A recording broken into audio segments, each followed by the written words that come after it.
On this episode, we hang out in New York City, and I keep it tight and firm.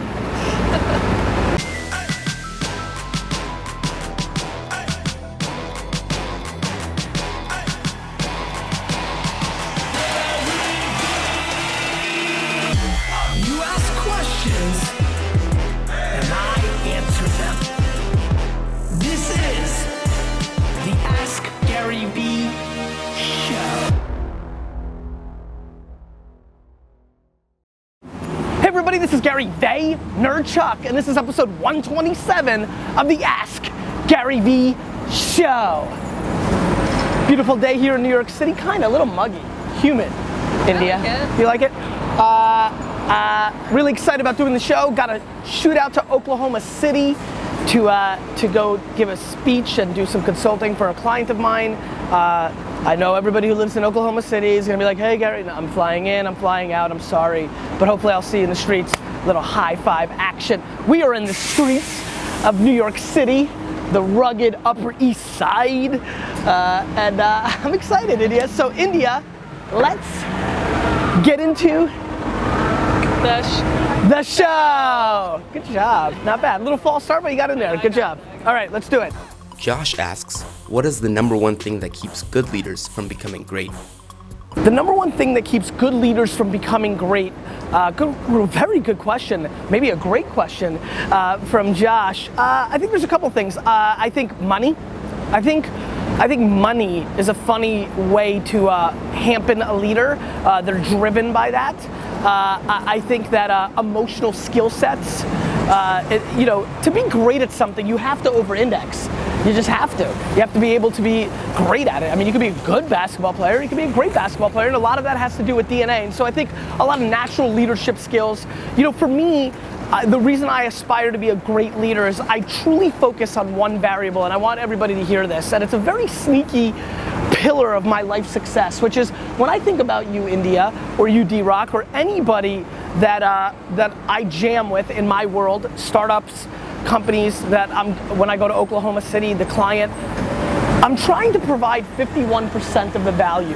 I really believe that, and not because I'm this great human being, because I think it's leverage. I think that if D-Rock feels that I'm slightly providing more value to him than he's providing to me, financially, upside in the future, mentorship, whatever it may be, that's going to make me a great leader. A, it's how he feels about me, and B, it's going to focus me on always trying to one-up the next person. And when you're a leader, one-upping comes in many forms.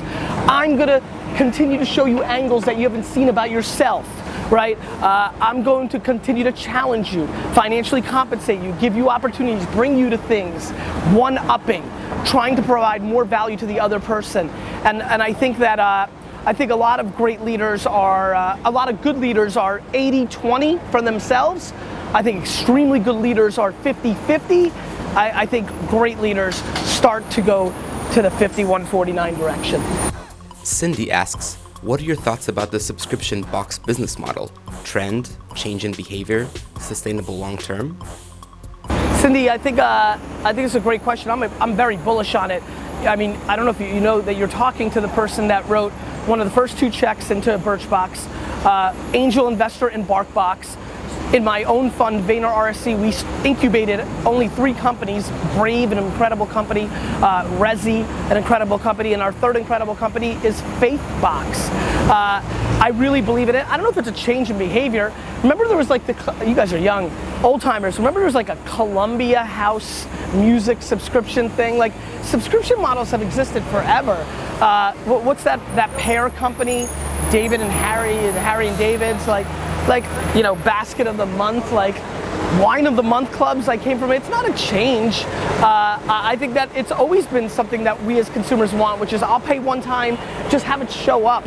I actually think there's way more upside in it. I think that there's way more to go, and I think the brands a la BarkBox that get into the lifestyle business, into the media business, have a real play, and so I'm very bullish on it. I do not think it's a fad. It's clearly not a fad because of the month clubs have existed for a long, long time. Shan asks, what is the best way a college student can make supplementary income? That's a tough question. I don't love this question, to be honest with you. I think that there's 17,000 ways to make supplementary income. You can babysit. You can collect cans on the street and return it for deposits. You can go garage sailing and flip it.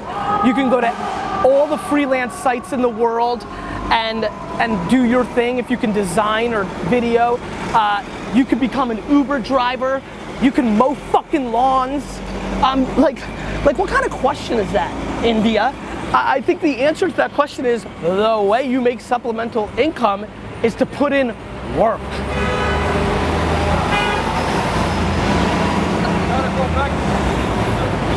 thought you were going to tell him to quit school. You can quit school too, but I mean, like that question stinks. It does stink. It's a stinky question, and I'm sorry, I know you watch the show, I love you. This is straight tough love. Like, it's a mentality thing, not a tactical thing. There's 8 billion ways to make money. We're in goddamn America. 99, or if you're not, 98% of the countries in the world, you can make money. Like, go work at McDonald's.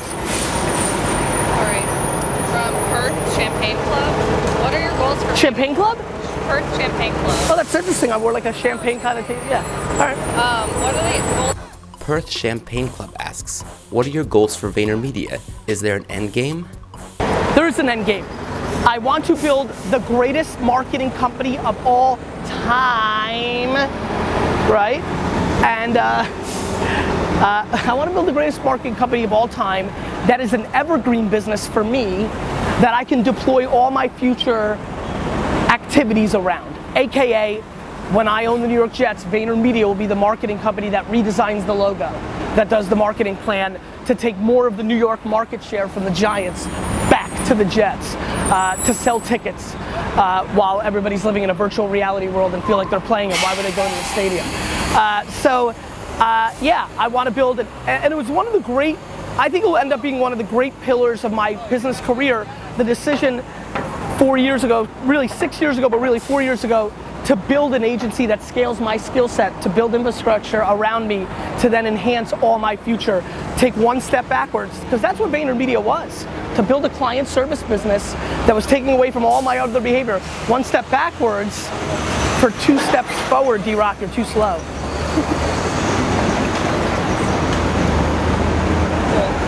No Fun Press asks, what are the daily decisions you've stopped making or put on autopilot in order to maximize your brain power for the day?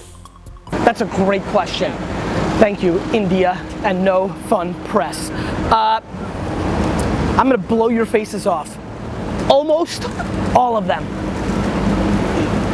Whoa. Almost all of them. And what I mean by that is I fundamentally believe that I recognize, for me, that 99% of things don't matter. I mean, you guys roll with me. How many, you know, right? Like, what, I don't care. Fine.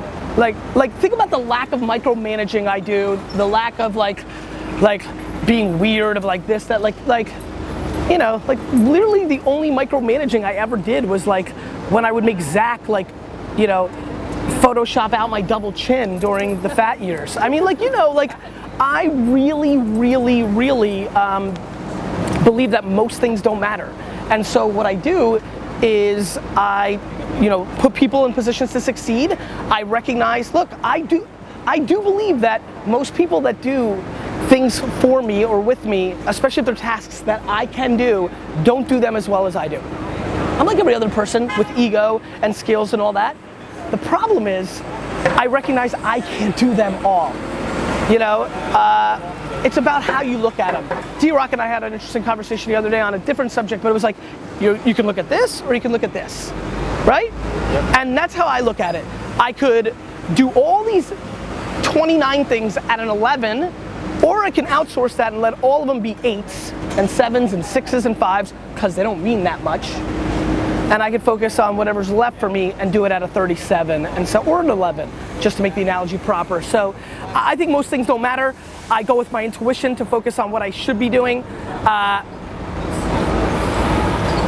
That's it. I've been able to level up in my career by leaving my ego at the door and recognizing that other people could do it better, and if they don't do it better, that their 8 is as good as my 11, because the end result of the marketplace judging is an 8 and 11 is the same goddamn thing, and my time and energy can be deployed against something bigger. While optically, back to the prior question, we'll focus on something like VaynerMedia, where holistically people thought a waste of my time. I knew what my 25-year, 40-year strategy was, and so that's a scoop, India. Another good day here in the streets.